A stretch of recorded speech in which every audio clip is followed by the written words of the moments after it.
I'm Adam Maness. And I'm Peter Martin. And you're listening to the You'll Hear It podcast. Daily jazz advice coming at you. That's right. Good to be back. We're back in the pod cave. New week. We've been in the pod cave already this morning quite a bit. Just getting ready for this spectacular episode that's about to happen. That's right. Well, don't oversell it, but I like your optimism. What, don't oversell long-winded jazz interviews? This is great. So this is, 7 favorite interviews with jazz musicians. Okay, I'm looking at the title. Is this 7 of our favorite interviews? No, it's just 7 favorites. 7 favorite interviews. It should say 7 of our. No, that's okay. No, I'm changing it right here. It's global. 7 of our favorite interviews with jazz musicians. I was reminded of this great interview, really interesting interview with Keith Jarrett that was on the NPR, the National Public Radio program, Fresh Air with Terry Gross. And it aired like in 2000. It was quite a while ago, but he had just got over his chronic fatigue syndrome that he was kind of dealing with in the 90s. CFS. And, I mean, he just talks about all this great stuff about pianos. Like, there's a part in the interview where he talks about he's recording the solo piano album at his home, and he's got this Steinway, and he was working with a Steinway tech to try to take the break out of the action of the piano. So, like, you know, the break, for those of you who aren't pianists, is if you press down softly enough, slow enough, the key will reach its end and the hammer won't strike. And Keith hates that. Wait, hold on just a second. Nerd alert, nerd alert, nerd totally alert. Nerd alert, yeah. But Was he successful? He said they developed this systems of weights and pulleys for the piano action. Wow. It's very Keith Jarrett here. So Awesome. we'll play just a little bit of the beginning, just him talking about his childhood. 2000.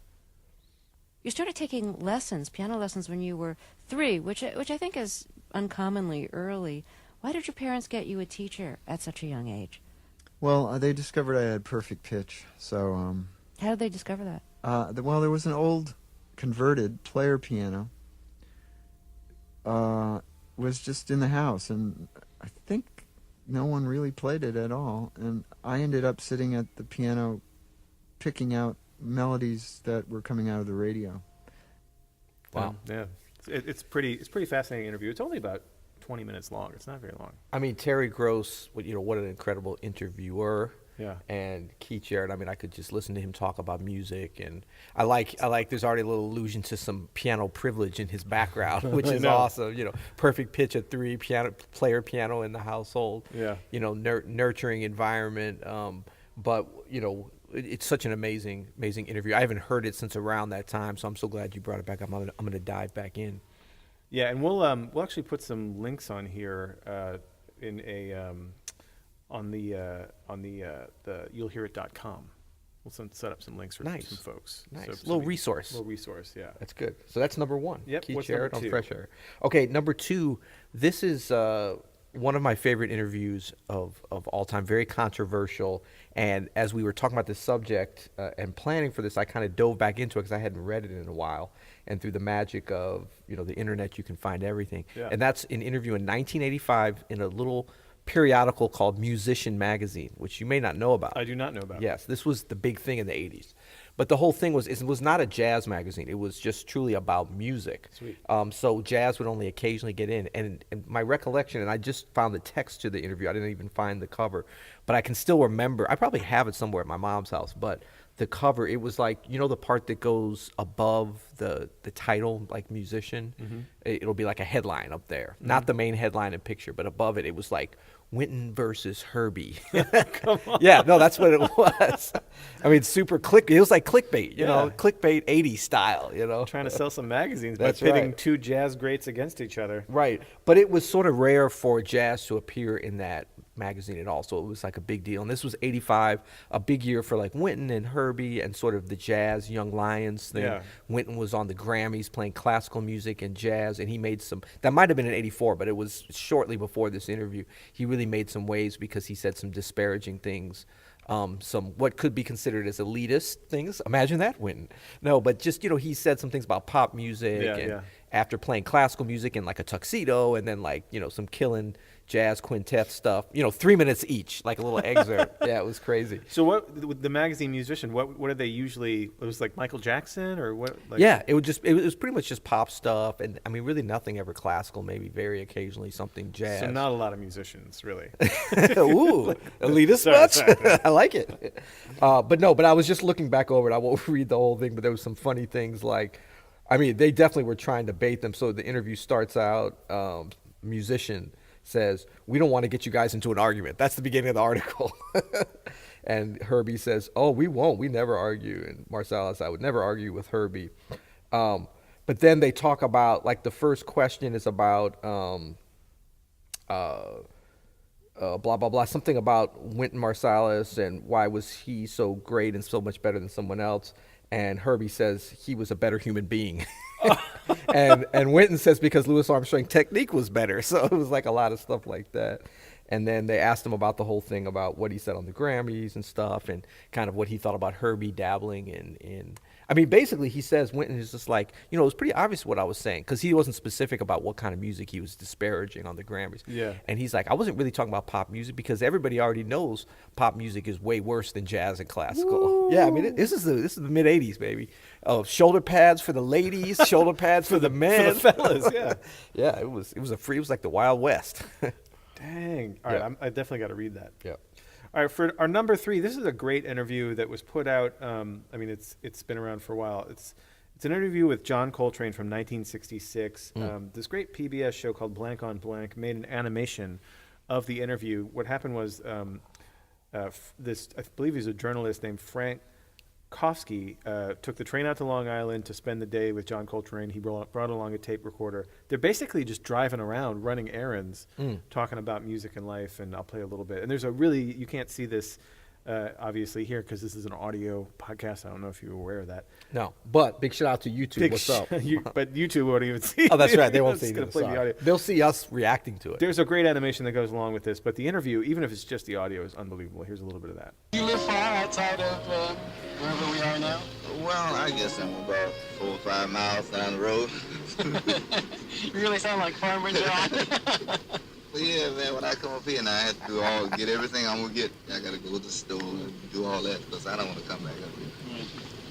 It's just so cool to hear Train's voice, to hear Yeah. him talk about going to the store. You know what I mean? Right. And then they end up talking about giant steps and getting into more musical things. But it's only 5 minutes long. It's definitely worth a look on YouTube. It's Wait, called- you're telling me John Coltrane went to the store? I know, like a normal. Did he put on pants and Just- put on shoes like a regular human? Just like us. He didn't just appear out of the stars. Don't one burst day my bubble, and buddy. then just disappear into the stars after he was done playing. No. And then the animation is great that goes with it. Wasn't this the inspiration for our little early You'll Hear It animation? Funny series? enough, this Yeah. was the inspiration. You can go check out. We have one of our You'll Hear It episodes. We had our fabulous intern Clara animate our episode on how to become a better composer. That's right. And We it's can up, link to that as well. yeah, we'll link to that as well. That's right. It's up on YouTube, Yeah. and it's not an interview. It's just us BSing as Yeah. usual. But the animation is killing. Right. Yeah. Yeah. It's fun stuff. Good. So that's Blank on Blank. Blank on blank. Yeah. Nice. All right. So number 4, we've got. Now you put this one in, but I'm happy to oblige. Yeah, man. A little self-serving. Gregory Hutchinson. This really was great, though. This was an interview I actually did with Greg Hutchinson for our other podcast that's a little bit on hiatus called The Process. Yeah, the process got eaten up by the daily. By the You'll Hear It. It got pushed out like But the an angry shark. The Process was an interview podcast where you were interviewing great jazz musicians, and then I would edit it with music and really kind of make a production out of it. Yeah. Almost like a This American Lifestyle Yeah. interview process and getting stories and stuff like that. I picked this because I remember during the editing process of this, just your history together. You guys have known each other, your whole adult lives. Yeah. And you've played so much with each other and played with a lot of the same people. And the storytelling was just at such a high level, and just your rapport between each other I thought was just amazing. I really do think it's worth checking out this interview. You can subscribe to The Process, of course, anywhere you subscribe to, like You'll Hear It or whatever, and it's on iTunes, on Google Podcast, whatever. Stitcher? Oh, we don't know. That's okay. We don't know if it's on Stitcher. Here's just a little snippet from this this interview Peter Martin did with Gregory Hutchinson. Generation, but to see that level I think you guys are talking about Ray Brown, by the way. A little context. of facility and just inspiration and just effortlessness, and to think that, okay, maybe I'm not going to be Ray Brown, but to be able to be playing at that age, that was always inspiring. I mean, like I see Herbie and Chicory and pianists, but any instrument, it really inspires us, I think, to think that we can be doing that and having fun and making a living for quite some time. Exactly. And, you touched on something that is like, I was talking about this the other day. His level of musicianship and the way that he was able to get around the bass still at this time period that you're talking about was still by far, top two. Like there was no let off to me. And that beat, we talk about having a beat and just sometimes I felt like I was like the sleigh and the dogs were pulling me, like, oh, right, and he'd just take a couple of beats, boy, and if you weren't careful, you'd be lost. That's so great, man. Oh, I just love good. hearing you guys talk about, some of the legends that you all played with, and the stories are so great. I highly recommend, if you're a fan of this podcast, you'll probably like the process. It's a little bit longer form. Well, and you did such a wonderful job on bringing the music in and bringing those stories to life, because they're always about music, in some way. Yeah. And you did a wonderful. It's a whole multimedia extravaganza. It's a lot of fun. It was a fun process to edit. Right. I mean, it's not as fun as sitting here every day talking to you, and then having Brianna and Andrew edit. But That's right. That's right. Good. So our next one is, you probably have seen this if you've done any searching on YouTube for jazz interviews at all. And this has made its way around social media, all over the internet. This is Oscar Peterson talking to Mike Douglas, an old chat show from, what is this, like 1975? I think that's Dick Cavett, though. Actually, Is that isn't Dick it? Cavett? Yeah, I believe that's Mr. Cavett. Let me see. Oh my goodness. That's okay. No, it's Dick Cavett. Dick Cavett. Dude, see, you are young. You got Before to my understand. time. I remember That's before watching my time. Dick Cavett. Well, my dad and mom were watching it. He was like the hip one, right? Yeah. Well, you know what it was? It was a whole nother thing. 70s shows. I mean, you had Richard Pryor had a show, What? a talk show for Really? a while. Yeah. They let yeah. him have a talk I show? know, that was crazy. Like it was like ABC or C. I mean, it was man. like, Johnny Carson, of course. I mean, used to have a bunch of hip jazz stuff on there. The band. I mean, look at the band. Yeah. But yeah, that was Dick Cavett. Sorry, apologies to Dick Cavett for calling you out as being Mike Douglas. It's all a whole good. other Mike dude. Douglas was hip too. All right. Well, so here's a little snippet of that interview with Oscar Peterson. It basically turns into a piano lesson. In fact, on YouTube, it's called Oscar Peterson Piano Lesson. Tatum, for The stride piano of Tatum or people of that era is the ability to play the background for yourself and make it work like a rhythm section.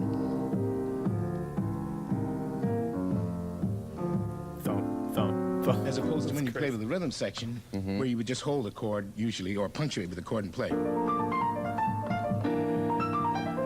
Because the drummers... It's great to watch this interview on video too, because the ease at which Oscar is doing this at this period is so inspirational. I mean, he's just... It's just like the hippest professor and most accomplished professor ever, and you're just sitting there with him. Exactly. Jazz piano 101 with Oscar Peterson. Oh man. And I mean, Dick Cavett's great, and it's like totally like long form and prime time. Yeah. I mean, it was another era for like, the length and depth that an interview could go into. I mean, it does still exist now, but not on network television, I don't believe. Although actually, we don't get any of the network television networks at my home, so I couldn't really tell you what's going on now. Yeah. Netflix got some good. Yeah, and actually, Netflix. David Letterman has a long form interview show that's really good. And it's like old school. I mean, that's the way all these things used to be. Yeah.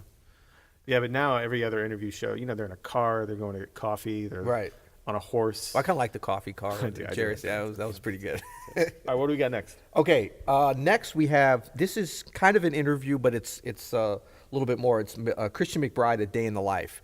And I love this, getting into sort of videos and what can be done.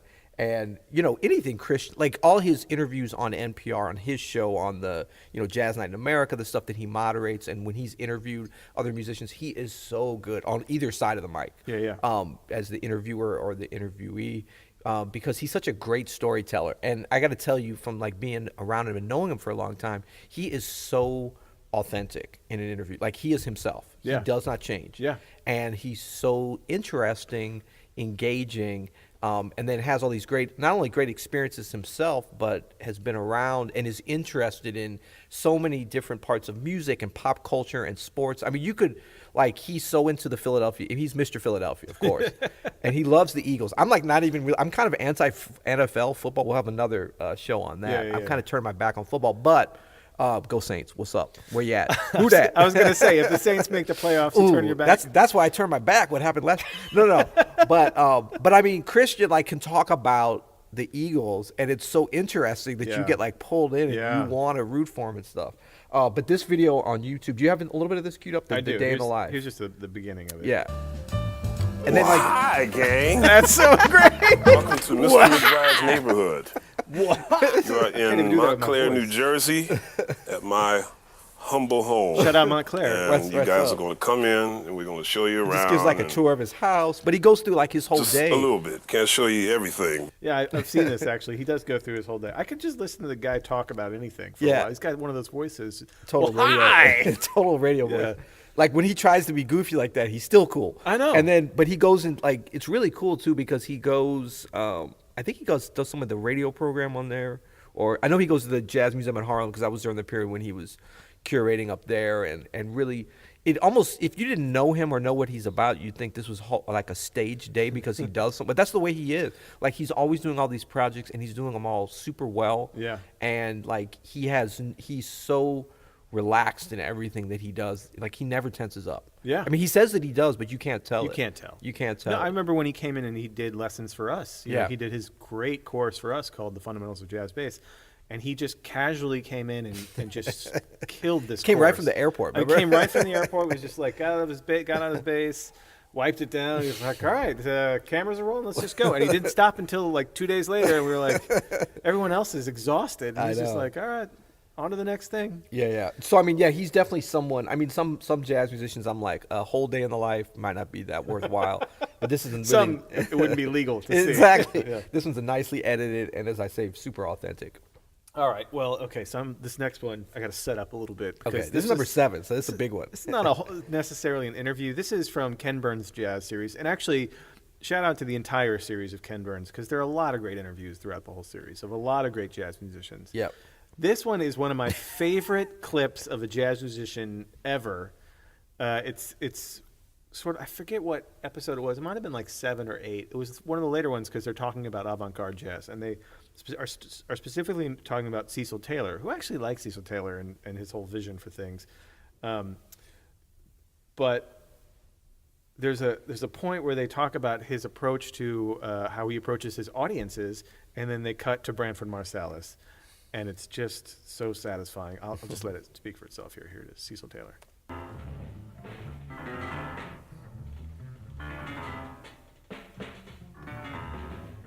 Cecil Taylor once said that since he prepared for his concerts, the audience should prepare too. That's total self-indulgent bullshit as far as I'm concerned. I love baseball. I mean, I'm not going to go and catch 100 grounders before I go to a game. I mean, that's what we pay to see them do what they do and to appreciate them. That was Branford's take on Cecil asking his audience to prepare because he prepares. And I think that's such a great Branford Marsalis answer to a question. It's so logical, too. Oh, just man. the baseball analogy. The baseball analogy, because he loves baseball, too, so it's perfect. Oh, Branford. I mean, as long as we're on the Branford... Branford train. Getting a little controversial. I see where you're going with this. you know the famous one I'm talking about, right? Well, I mean, it's famous around here. I don't know how famous. We love Branford around here. We love Branford. No, big shout out to Branford. And I'll tell you, I met Branford when I was 14 years old, and he was so, like, for all the different stories, and I know there's that other interview that we didn't put on there where about the current state of jazz education, where he's just going I have off. It queued up. Oh, you do? Where he's just blasting educators, students, like other players, like everybody, I love it, man. Bring it on. I love it. But, Branford was like such a generous person with me. I mean, to this day, but especially when I was younger. I remember he came and played. I met him when he was playing with Wynton. Kenny Kirkland with that original group, and I was just a punk kid. And then he came back like the next year or maybe 2 years later. It was shortly thereafter with Sting. Sting had that great band, with Omar Hakim and Branford, Kenny Kirkland, Daryl Jones on bass. And when he broke off, I mean, it was a big deal because he broke up with the Police and went out solo. Is that legal even? He broke up with not the Jazz Police, just the regular police, the British police. But when Branford came back, I don't know how I must have had his number. I mean, there was no cell phone, something. I guess I called him at the hotel, and he was like, yeah, I remember you come down to the hotel. And I came down and brought a couple of musicians, friends. He got us all tickets to the show it was at the Muni. Oh, cool. At the Muni, when they used to have shows still outdoors, big amphitheater, and like backstage passes. And we're back there, got to meet Sting and stuff, who I would work with years later. Don't know if he remembered me, though. But, Branford's always been, but then he loves to be controversial. Like, he's a master marketer. Yeah. You know what I mean? Like, he loves, he knows what he's doing. But I mean, he says stuff that he believes in. Yeah, like he's real. That's the problem. Yeah. He's completely real. No filter. No filter, but it works for him. It really does. I'm just going to, just a little bit. What I've learned from my students is that students today are completely full of shit. Thank you, Branford. Mic drop. Thank you, Branford, for just being you, man. Yeah. So that's good. The best. Well, I think that's good. I think we covered some good ones. We hit a little controversy. We hit a little education. I think that Keith Jarrett one that we started with, I guess I could do a quick run through here. I know we're going to have links on the site, too. Yeah, so actually, maybe not on the site. You know what we should do? We should have Rachel put these in the newsletter. So if you sign up for our newsletter, then you can get some links to these interviews. That's right. Yeah. So in order to sign up for our newsletter, just go to you'llhearit.com. That's right. Nice little link there. Yeah. We won't spam you. Well, we'll spam you with a weekly newsletter if you consider that spam. Yeah, if you're interested. Good. So, I'm definitely going to go back to that Keith Jarrett. Super interesting, man. Just to hear him talk about his piano is really, really fascinating. Good. So we've got, I think tomorrow we'll go over some of our ratings and reviews just to kind of let people think about that between now and tomorrow. Yeah, so if you want to be a part of it, maybe go leave a rating and review right now. Yeah, hello, why are we getting so quiet and intimate? Well, I don't know. Pod Cave just got a little Pod Cave's closing in on us. All right, well. You'll hear it.